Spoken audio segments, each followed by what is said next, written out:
పొద్దు నుంచి కనపల్లా అయినా ఆ క్యారెట్ సెటప్ ఏంటి? అంటే బొంబాయి నుంచి మా రిలేషన్స్ వస్తేను ఎయిర్పోర్ట్కి వెళ్ళి ప్లేట్ మీల్స్ పెట్టి వస్తున్నా. నీకు బొంబాయిలో బంధువులు ఎక్కడున్నారా?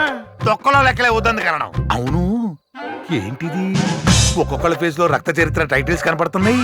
ఇంట్లో దసరా పండుగ బాగా జరిగినట్టుంది. మీ ఇంటికెళ్ళు, నవరాత్రుల్లో ఒక అమ్మవారి గెటప్ తో మీ ఆవిడ వెయిట్ చేస్తుంది. ప్రస్తుతం నేను రాముణ్ణి, కోపం వస్తే బలరాముణ్ణి, ఆగ్రహం వస్తే పరశురాముణ్ణి. మీ ఆవిడికి ఆగ్రహం వస్తే నీ బతుకు సర్కస్ రాముడే. అబ్బచ్చా, చెప్పిస్తున్నావా కారణం? నీ శాపం ఆవిడ కోపం ఈ రాముల వారి ముందు. అబ్బా, నోట్తో చెప్పొచ్చు కదా బావా. నేను చెప్పింది దాంతోటే. సడన్ గా నీకింత ధైర్యం ఎక్కడి నుండి వచ్చింది సుబ్బన్న? సముద్రంలో సునామీ వస్తే ఎవరికైనా కనిపించుద్దా? ధైర్యం నా రక్తంలో ఉంది, సాహసం నా చెమట్లో ఉంది. అందుకే నేను ఇంత కంపు ఈ కొడుతుంది. పంచే మిషన్లే వద్దు. ఇంటికాడ పిల్లలతో తన్నులు తెచ్చి రచ్చబడి మీద కూర్చునే వాళ్ళ ఈ సుబ్బిగాడిని కామెంట్ చేసేది. Stupid nonsense, bloody comedies of Vepagunta. Get last.